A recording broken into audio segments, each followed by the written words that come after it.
Good afternoon, everyone. Stephanie Alvarado here again, wanting to give you another update since the governor last spoke this afternoon regarding the reopening of schools. So as you may have heard, Governor Newsom has basically shut down any in-person school in the counties who were on the watch list.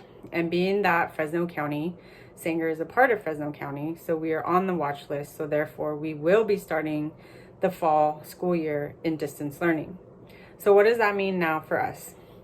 As educators, we know that it's going to require a lot of work for us to get back on the ground and running. Most of us have some sort of inclination of how to do online teaching with our students, but being that some of the requirements with regards to distance learning are going to be live daily interaction and attendance required daily, what does that look like for us? What platforms do we use? How do we ensure that students are engaged in our teaching daily? All those questions still need to be answered. And I know there are a lot of uncertainties with us going back in the fall.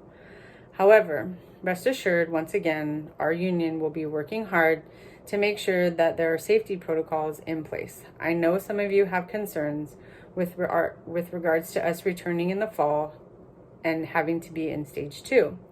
So if you've read through the SOP, which was sent to your work email, as you may or may not know, stage 2 requires small cohort groups to be on campus at times if needed. So some of you may have to have students on campus. And what is that going to look like? And is 6 feet social distancing going to be in place? How does that work in a classroom that has no windows or ventilation? All those questions we will have answers for, and we will be negotiating with the district. Keep in mind, those are things that can be negotiated. For example, we can negotiate that cohorts for the K through 3 level stay at a maximum of 10 students. For the 7 through 12 level, we can say that the maximum number of students in those cohorts needs to be 14.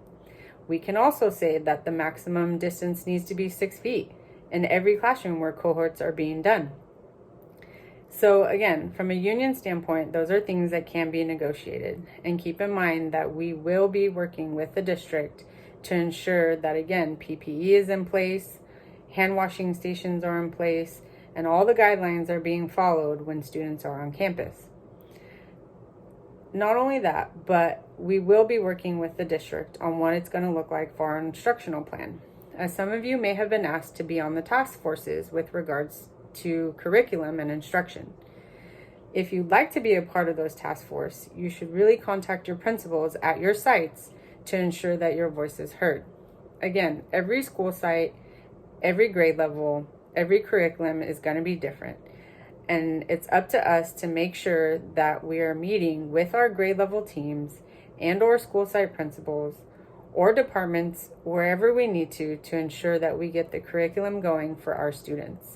In addition, I am asking all members to please review the First Family Coronavirus Act. One of the things that we will be negotiating, and I know a lot of concern has been over this, is with regard to our sick leave. So the Families First Coronavirus Act allows employers for them to give employees 2 weeks additional time on top of any time they already have. So again, please review the Families First Coronavirus Act so you know what exactly that leave covers.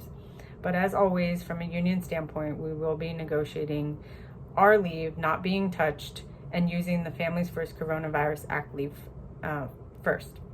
And as always, we'd like to hear from you. So again, we're sending out a survey so that you can now voice your concerns or ask any questions with regards to distance learning. I hope, as always, all of you are staying safe. And again, I look forward to hearing from you and seeing you hopefully in the fall. Thank you.